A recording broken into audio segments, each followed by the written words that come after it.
پھر ہم اور کچھ اصول دیکھیں قرآن کے اندر، جہاں پہ کہ اللہ پاک نے بس ایک بات بتائی، اصولی بات بتائی، اس کا امپلیمنٹیشن چھوڑ دیا اپنے وقت اور حالات کے حساب سے. جیسے مثال کے طور پہ چوری کرنا، جو چور ہوگا اس کے ہاتھوں کو کاٹنا. اب یہ قرآن میں سورہ مائدہ کے آیت نمبر 38 میں بتایا گیا کہ جو چور ہو تو اس کے ہاتھوں کو پھر جو ہے کاٹ دو. یہ بدلہ ہے اس کا جو اس نے کیا ایز اے ڈیٹرنٹ، تاکہ لوگ دوسرے لوگ جو ہیں اس سے پھر عبرت حاصل کر سکیں. اب سارق یعنی چور کیا چوری کرے؟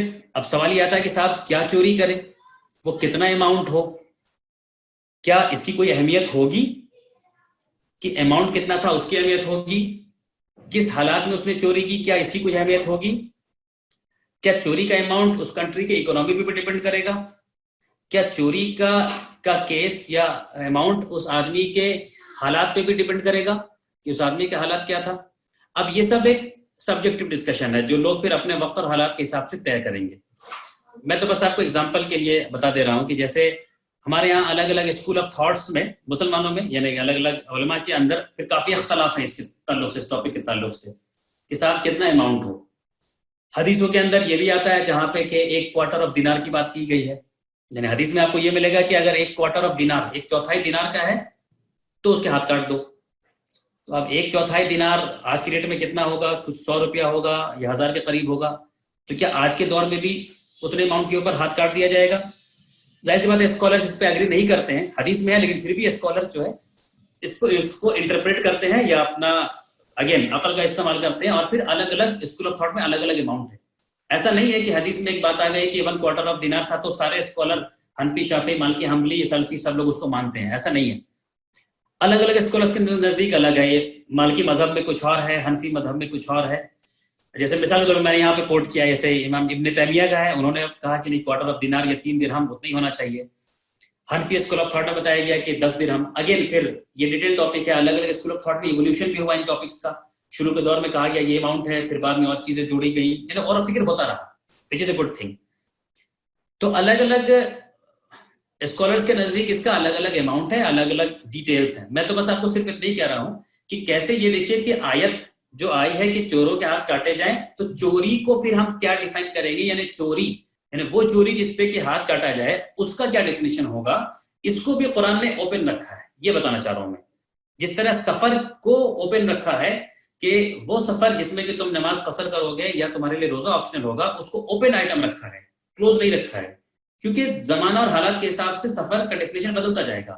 اسی طرح وہ چوری جس میں کہ ہاتھ کاٹا جائے اس کو بھی اوپن آئٹم رکھا ہے، اور تاکہ لوگ اپنے زمانے میں جو گورنمنٹ ہوگی، جو اتھارٹی ہوگی، جو رولر ہوں گے، وہ اپنے اپنے حساب سے طے کریں گے.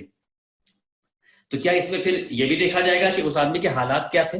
کیا یہ بھی دیکھا جائے گا کہ وہ مجبوری میں چوری کر رہا تھا، اس کے گھر میں کھانے کے لیے نہیں تھے، اس کا چھوٹا بھائی، اس کی چھوٹی بہن بھوک سے بلک رہے تھے، وہ جا کے دکان سے بریڈ چوری کر کے لے آیا، تو کیا اب اس کے ہاتھ کو کاٹ دیا جائے گا؟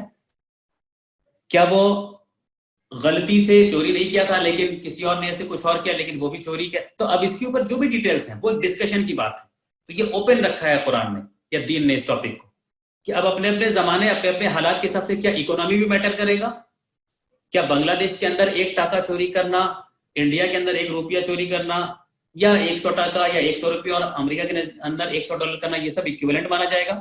کیا کنٹری کی اکانومی سے تعلق ہوگا؟ کیا اس بات کو بھی دیکھا جائے گا کہ وہاں کی گورنمنٹ جو ہے اس نے یہ انشور کیا ہے کہ یہاں کے لوگ ہمارے بھوکے نہیں مریں اور چوری نہ کریں؟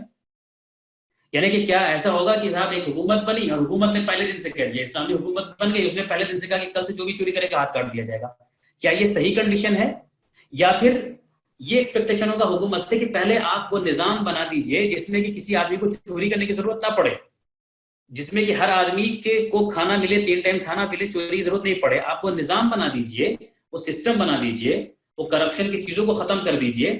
اس کے بعد آپ یہ رول لائیے کہ نہیں صاحب اب اس کنڈیشن میں تو کسی کو بھی چوری نہیں کرنا چاہیے، تو چوری کرو گے تو یہ سزا ملے گی. تو یہ سب کا سب جو ہے یہ ڈسکشن کا ٹاپک ہے، یہ سب کا سب ڈسکشن چاہتا ہے.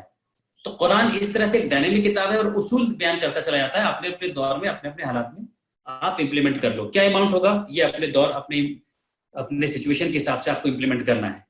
تو یہ اماؤنٹ آف تھیفٹ کے تعلق سے تھا.